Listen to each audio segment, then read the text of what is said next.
सांसों की जरूरत है जैसे, सांसों की जरूरत है जैसे, जिंदगी के लिए बस एक सनम चाहिए आशिकी के लिए।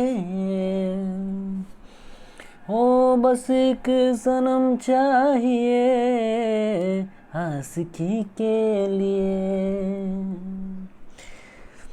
जाम की जरूरत है जैसे, जाम की जरूरत है जैसे, जिंदगी के लिए हाँ एक सनम चाहिए आशिकी के लिए।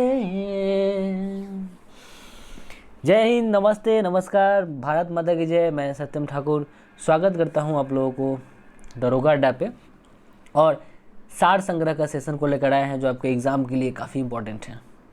और अब एग्ज़ाम सब काफ़ी नज़दीक आ रहा है। फिर से सुन रहे हैं कि लॉकडाउन का कहानी चल रहा है। सरकार सब पगला गया है, समझ रहे हैं ना। वोट कराने के लिए कोरोना नहीं है, ठीक है, लेकिन देखिए अभी भी पंचायत चुनाव भी आ रहा है, उसमें भी कोई कोरोना नहीं है। वोट कराने के लिए कोई दिक्कतें नहीं है, लेकिन ऐसे लोग घूमेगा तो कोरोना घूम रहा है, समझ रहे हैं ना। क्या चुतियागिरी कर रहा है, मैंने समझ में नहीं आया। पढ़ाई लिखाई बच्चा लोगों का इतना दिन से स्कूल बंद है, सब कुछ लोग कैसे कैसे दो वक्त का रोटी के लिए कुछ पैसा कमाते हैं। सब कुछ बंद करा दिया गया है। उसके बाद किसी भी विधायक का देखिए कि सैलरी रुका है, किसी भी मंत्री का सैलरी रुका है। क्या बजट पास नहीं होगा?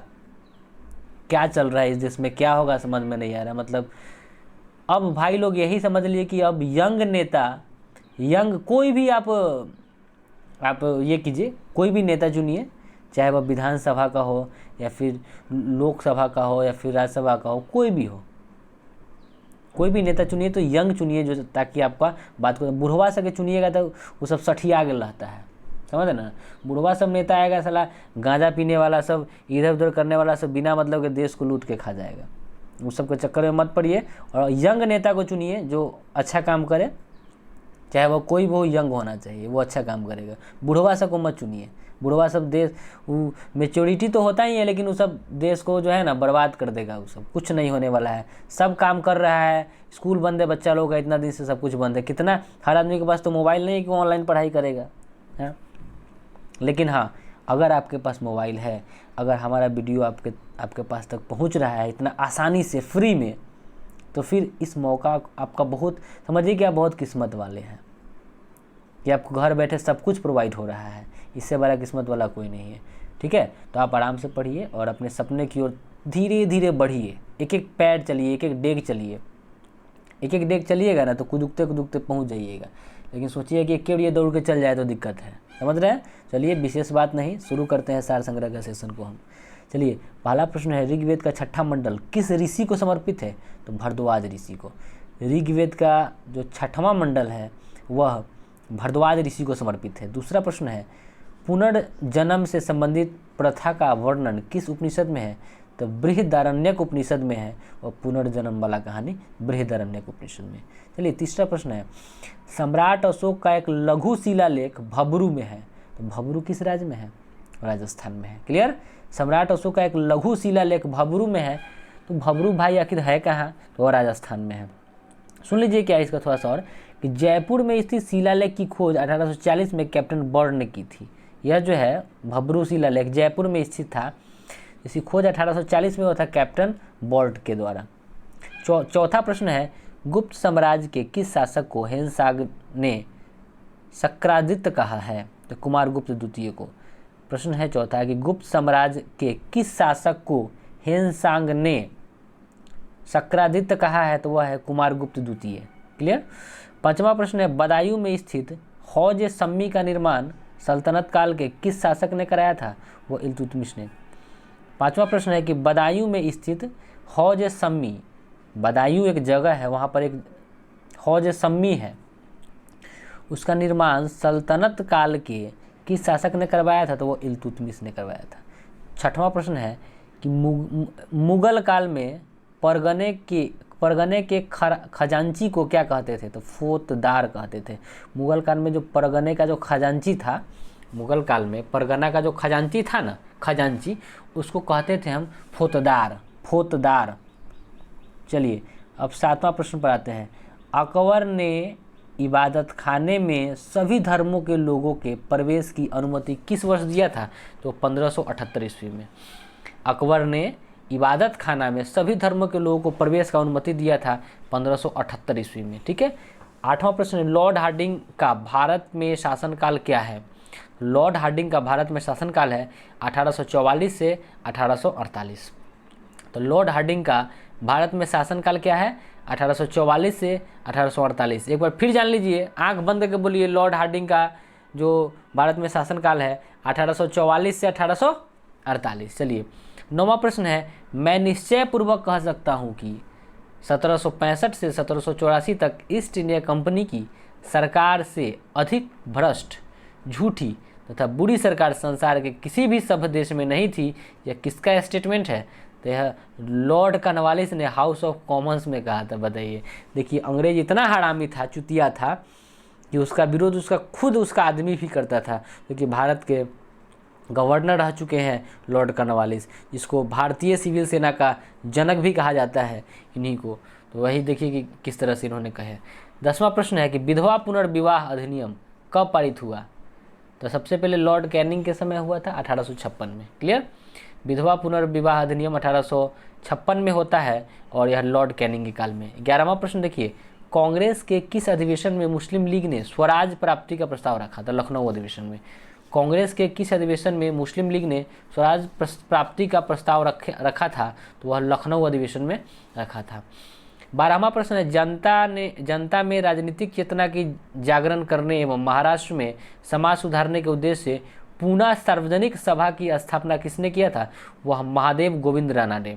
फिर से सुनिए 12वां प्रश्न, एकदम दिमाग लगा के, इधर उधर दिमाग मत लगाइए, उठंग के मत पढ़िए, उठंग के पढ़िएगा नींद आ जाएगा। सीधा बैठ के पढ़िए, चेयर पर टाइट होके, बिछौना पर से उतर के पढ़िए। कहता है कि जनता में राजनीतिक चेतना की जागरण करने एवं महाराष्ट्र में समाज सुधारने के उद्देश्य से पूजा सार्वजनिक सभा की स्थापना किसने किया था? तो महादेव गोविंद राणा ने। 13वां प्रश्न देखिए, सुभाष चंद्र बोस के सहयोग से हिंद मजदूर सेवक संघ की स्थापना किस वर्ष हुई थी? तो 1938 में हुआ था। सुभाष चंद्र बोस के सहयोग से हिंद मजदूर सेवक संघ की स्थापना 1938 में हुआ था। ठीक है। चलिए 14वां प्रश्न, बंगाली भाषा में समाचार पत्र बंगदत्त का प्रकाशन किसके प्रयासों से हुआ था?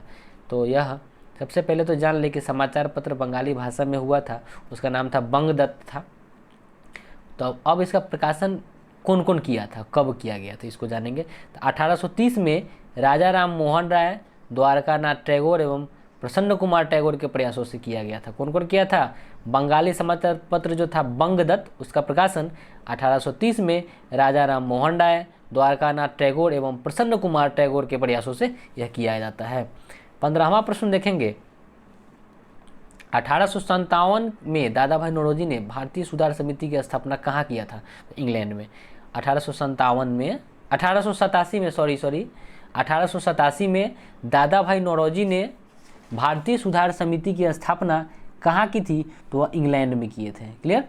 चलिए 16वां प्रश्न है कि सारी हिंदू प्रणाली पश्चिम सभ्यता से बढ़कर है। तो यह कथन किसका है? तो एनी बेसेंट का है। फिर से सुन लीजिए, एनी बेसेंट कहते हैं कि जितना भी हिंदू प्रणाली है वो पश्चिमी सभ्यता से बढ़कर है। यह कथन एनी बेसेंट का है। 17वां प्रश्न कहता है कि बारिंद्र घोष एवं भूपेंद्र दत्त ने 1907 में खून के बदले खून के उद्देश्य से किस समिति का गठन किया था? अनुशीलन समिति। बारिंद्र घोष एवं भूपेंद्र दत्त ने 1907 में खून के बदले खून के उद्देश्य से किस समिति का गठन किया था? तो वह था अनुशीलन समिति। एक बार फिर जानेंगे, देखिए थोड़ा सा क्वेश्चन अच्छा है, एक बार फिर याद करते हैं कि बारिंद्र घोष एवं भूपेंद्र दत्त ने 1907 में खून के बदले खून के उद्देश्य से किस समिति का गठन करता है? तो वह अनुशीलन समिति है। पढ़ाई कर रहे हैं तो मेहनत तो करना ही पड़ेगा। आप एक चीज़ को, हर किताब कहता है कि तुम हमको 7 से 8 बार पढ़ लो, हम तुम्हारा हो जाएंगे। हम तो 3 बार दोहरा रहे हैं। अगर इसमें आपको कोई आपत्ति है तो फिर आप मत देखिए वीडियो, क्योंकि पैरासाइट लोगों के लिए पढ़ाई नहीं है। जो लोग मेहनती हैं जो लोग चाहते हैं कि वीडियो को हमको एक बार में याद हो जाए, वो ध्यान से देखेंगे और बार बार देखेंगे। जो बहुत लोग का कहना है कि हम एक वीडियो को एक ही बार देखेंगे। अरे तो मत देखो यार, नहीं देखोगे तुम्हारा लॉस होगा। तुमको कोई, तुम्हारा लाइफ है, तुम नहीं पढ़ोगे तो कोई दूसरा थोड़े पढ़ लेगा। तुमको ही एक बार में अगर तुमको याद नहीं होता, तुम दोबारा देखो। 15 मिनट, 20 मिनट, 24 घंटा तुमको मिलता है, तुम दोबारा देखो, तिबारा देखो। हम तो पहले पढ़ते थे, हम तो एक वीडियो को 5-5 बार देखते थे, क्योंकि हमको पढ़ना था, हमको याद करना था, बस सीधी सी बात है, एक लाइन में। चलिए 18वां प्रश्न। हर चीज़ आप समझिए कि दाल भात कौड़े खींच के रख ले, गपसिन खींच ले, वो नहीं होता है। 18वां प्रश्न है, विनायक दामोदर सावरकर, BD सावरकर उसका नाम है, BD सावरकर, विनायक दामोदर सावरकर ने अभिनव भारत नामक पुस्तक क्रांतिकारी संगठन की स्थापना किस वर्ष में की थी? 1904 में। विनायक दामोदर सावरकर, जिसको BD सावरकर भी कहते हैं, ने अभिनव भारत नामक गुप्त क्रांतिकारी संगठन की स्थापना, सबसे देखिए इसमें एक और प्रश्न आया कि अभिनव भारत नामक गुप्त क्रांतिकारी संगठन की स्थापना किसने किया था? BD सावरकर ने। कब किया था? तो 1904 में। 2 प्रश्न इसमें छुपा हुआ था। 19वां प्रश्न है, महात्मा गांधी ने गुजरात खेरा में कर नहीं आंदोलन किस वर्ष चलाया था? कर नहीं आंदोलन का नाम था कर नहीं, तो 1918 में चलाया था। 1917 में चंपारण में थे, 1918 में गुजरात में खेरा स्थान पर कर नहीं आंदोलन का नाम था 1918 में। अब चलिए पॉलिटी में 20वां प्रश्न है, अखंडता शब्द उद्देशिका में कब जोड़ा गया? 42वां संविधान संशोधन 1976 में। एक चीज़ और ध्यान रखें कि पढ़ते समय पानी लेकर बैठे, पानी बोतल में लेकर बैठिए और पीते रहिए। नींद आए तो थोड़ा सा आँख में भी झोंक लीजिए। जो सोया है उसको खोया है, जो जागा है सो पाएगा, सीधी सी बात है। सोने के लिए रात है, आप रात में सोइए ना, कोई दिक्कत। दिन में आलस तो सबको आता है, तो आप अगला पंक्ति में कैसे बैठिएगा? जो सफल लोगों का जो अगला पंक्ति होता है उसमें बैठने के लिए बउआ ऐसा ही नहीं होता है, आपको मेहनत करना पड़ेगा। आप जब सुतल रहते हैं दिन में चाहे रात में, तो जो टॉपर लड़का है, जो अगला पंक्ति में बैठने का क्षमता रखता है और औकात रखता है, वो पढ़ते रहता है, रिवीजन करते रहता है, एक चीज़ को बार बार देखते रहता है ताकि वो मेरा हो जाए। अब पैरासाइट बन के रहिएगा तो कुछ नहीं होगा बबुआ, याद रखो, चाहे हम रहे चाहे कोई रहे। चलिए 20वां प्रश्न है कि अखंडता शब्द उद्देशिका में कब जोड़ा गया? तो 42वां संविधान संशोधन 1976। अब 21वां प्रश्न है कि भारतीय संघ में अवशिष्ट विषय किस सरकार के पास है? तो केंद्र सरकार के पास। भारतीय संघ में अवशिष्ट विषय बिल्कुल यह केंद्र सरकार के पास होता है। इसको डिटेल्स में पढ़ाएंगे पॉलिटी में, बहुत अच्छा चीज़ है ये। देखिए 22वां प्रश्न है कि संविधान संशोधन की प्रक्रिया संविधान के किस भाग में वर्णित है? तो भाग 20 है, अनुच्छेद 368 है, याद रखेंगे। तो संविधान संशोधन की प्रक्रिया है वो भाग पूछेगा तो भाग 20। संविधान संशोधन कोना भाग में? भाग 20 में। अनुच्छेद कौन? तो 368 में, याद रखिए। 23वां प्रश्न, लोक लेखा समिति में राज्यसभा के कितने सदस्य होते हैं? 7 सदस्य होते हैं, याद रखेंगे। लोक लेखा जो समिति होता है उसमें राज्यसभा के 7 गो सदस्य होता है। क्लियर? 24वां प्रश्न देखो, किसी राज्य के विधान परिषद के कुल सदस्यों में से कितने स्थानीय निकायों से निर्वाचित होते हैं? सुन लीजिए फिर से, तो 1/3 है। सुनिए फिर से क्या कहता है, किसी राज्य के विधान परिषद के, बार बार क्वेश्चन पूछा गया है, इतना बार पूछा है कि हम बता नहीं सकते, बहुत इंपॉर्टेंट है। किसी राज्य के विधान परिषद के कुल सदस्य जो होता है उसमें से कितने जो है वो स्थानीय निकाय से निर्वाचित होते हैं, नगर पालिका बोर्ड से? तो वह है 1/3। 25वां प्रश्न देखिए, आंतरिक सुरक्षा अधिनियम कब बनाया गया था? मीसा, ठीक है ना। तो आंतरिक सुरक्षा अधिनियम वह बनाया गया था 1971 में। आंतरिक सुरक्षा अधिनियम 1971 में बनाया गया था। देखिए 26वां प्रश्न क्या कहता है, संविधान में प्रथम संशोधन किस वर्ष हुआ था? तो 1951 में सबसे पहला संविधान संशोधन हुआ था 1951 में। हम इसका भी चर्चा करेंगे कि इस 51 में जो पहला संविधान संशोधन हुआ इसमें क्या हुआ था, इसकी विशेष रूप से चर्चा करेंगे हम पॉलिटी क्लास में। 27वां प्रश्न है, 1958 में सबसे पहले किस राज्य में लोकतांत्रिक विकेंद्रीकरण को प्रयोग के तौर पर लागू किया गया था? तो वो आंध्र प्रदेश है। 1958 में सबसे पहले किस राज्य में लोकतांत्रिक विकेंद्रीकरण को प्रयोग के तौर पर लागू किया गया था? तो वह है आंध्र प्रदेश। एक बार फिर से देखिए, क्वेश्चन लटपटिया वाला है। 1958 में सबसे पहले किस राज्य में लोकतांत्रिक विकेंद्रीकरण को प्रयोग के तौर पर लागू किया गया था? वो आंध्र प्रदेश है। चलिए इसको छोड़िए। हाँ, अब 29वां प्रश्न को देखेंगे कि संविधान के किस संशोधन द्वारा गोवा, इसको भी थोड़ा सा देख लेते हैं। तो कहता है 28वां प्रश्न है कि 14वां जो लोकसभा में 14वीं लोकसभा में राष्ट्रीय जनता दल के कितने सदस्य निर्वाचित हुए थे? तो 23। चलिए 29वां प्रश्न है, संविधान के किस संशोधन के द्वारा गोवा, दमन तथा द्वीप को भारत का अंग बना लिया गया? तो 12वां संविधान संशोधन 1962 के द्वारा। क्वेश्चन को ध्यान से देखिए इधर, संविधान के कौन संशोधन में गोवा, दमन तथा द्वीप, देखिए कौन संशोधन हुआ जिसमें गोवा, दमन, द्वीप तीनों को जो है यहाँ मिला लिया गया, भारत में मिला लिया गया। तो 12वां संविधान संशोधन 1962 में मिला लिया गया। इस चीज़ को हमेशा याद रखेंगे। देखिए ये सब चीज़ आपको बहुत कम किताब में देखने को मिलता है। तो समझ गए कि कौन ऐसा संविधान संशोधन था जिसमें गोवा और दमन द्वीप को भारत में मिला लिया गया? 12वां संविधान संशोधन 1962। 30वां प्रश्न अब आते हैं ज्योग्राफी में।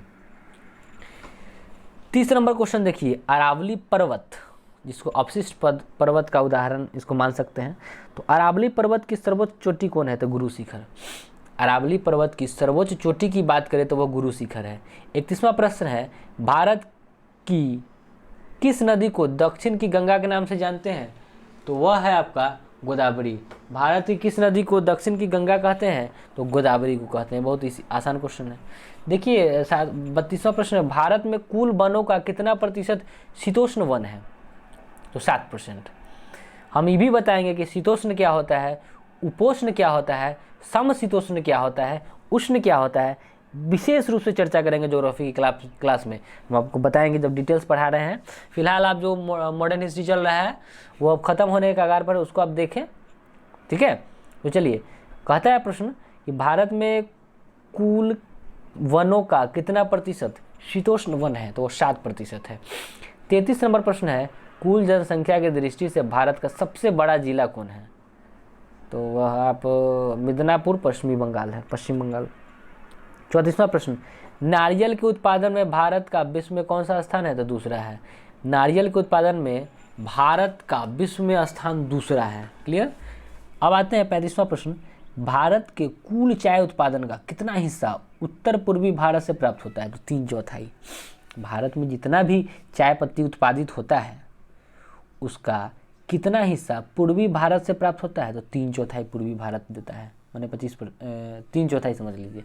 चलिए 36वां प्रश्न है, फ्रांस तथा जर्मनी के बीच कौन सी रेखा है? तो बहुत इंपॉर्टेंट है, मैगिनोट रेखा है। फ्रांस और जर्मनी के बीच मैगिनोट रेखा, फ्रांस और जर्मनी के बीच मैगिनोट रेखा। अब आप कमेंट करके बताइए, भारत और पाकिस्तान के बीच कौन है? भारत और चीन के बीच कौन है? पाकिस्तान और अफगानिस्तान के बीच क्या है? उत्तरी कोरिया और दक्षिणी कोरिया के बीच क्या है? इन 4-5 चीज़ों का जो हम बताए हैं उसका आप कमेंट बॉक्स में हमको आंसर दें। तो चलिए, फ्रांस और जर्मनी के बीच कौन सा, देखिए आपको लिखना चाहिए। कोई भी चीज़ लिखते हैं तो आप उसको फिर कभी नहीं भूलते हैं। लिखने से आपका क्या होगा कि आपको बहुत दिनों तक याद रहेगा। सीधा पढ़ के निकल जाइएगा तो वो एक अलग चीज़ है, लेकिन लिखने से आपको काफ़ी फायदा होता है। तो फ्रांस तथा जर्मनी के बीच कौन सा रेखा है? तो मैगिनोट रेखा। फ्रांस जर्मनी के बीच मैगिनोट रेखा। 37 प्रश्न है, विश्व का सर्वाधिक व्यस्त एवं महत्वपूर्ण जलमार्ग कौन है? तो उत्तरी अटलांटिक जलमार्ग। विश्व का सर्वाधिक व्यस्त एवं महत्वपूर्ण जलमार्ग की अगर बात करें तो उत्तरी अटलांटिक जलमार्ग है। 38वां प्रश्न है, विश्व का सबसे बड़ा कोबाल्ट उत्पादक देश कौन सा है? तो जायरे। विश्व का सबसे बड़ा कोबाल्ट उत्पादक देश की बात करें तो वह जायरे है। ठीक है, विश्व का सबसे बड़ा कोबाल्ट उत्पादक देश जायरे है। 39 नंबर प्रश्न है, निक्स ओलंपिया नामक पर्वत किस ग्रह पर है? तो मंगल पर है। सब लोग जानता है, बहुत इंपॉर्टेंट क्वेश्चन है। निक्स ओलंपिया जो है वह कहाँ, पर्वत जो है निक्स ओलंपिया वो कहाँ है? तो मंगल ग्रह पे है। ठीक है। इकोनॉमिक्स में आते हैं, गोल्डन हैंड शोक स्कीम किससे संबंधित है? तो स्वैच्छिक सेना निवृत्ति से। गोल्डन हैंड से मैंने सुना, समझ रहे हैं, स्वैच्छिक सेना निवृत्ति का मतलब कि अपना मन से त्याग पत्र, रिजाइन दे देंगे। ठीक है। तो गोल्डन हैंड शेक स्कीम किससे संबंधित है?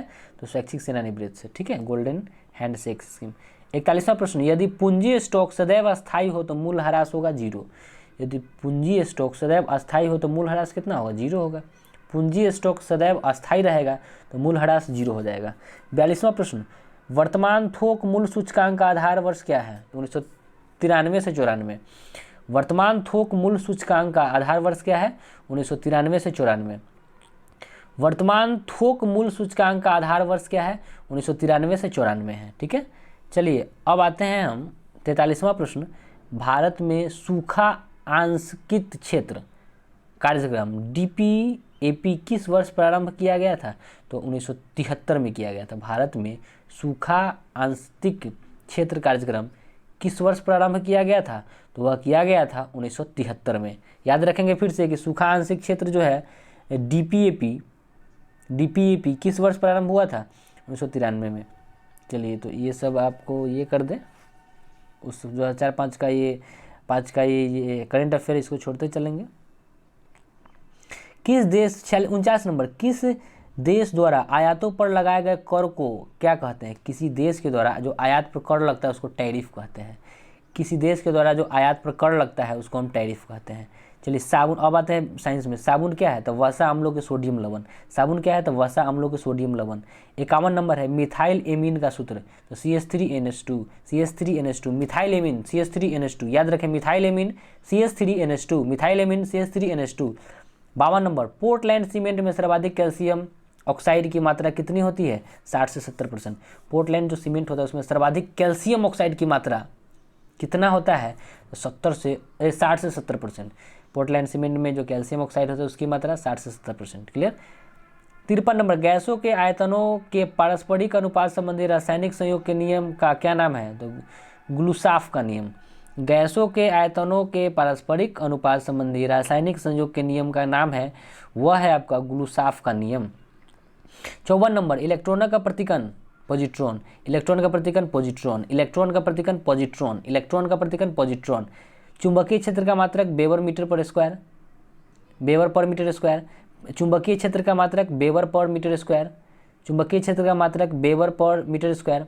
56 नंबर, पाई मैसोन की खोज 1935 में किसने किया था? तो यूकावा। देखिए, पाई मैसोन की खोज 1935 में किसने की थी? तो यूकावा। पाई सैमोन मैसोन की खोज 1935 में किसने की थी? तो वह यूकावा।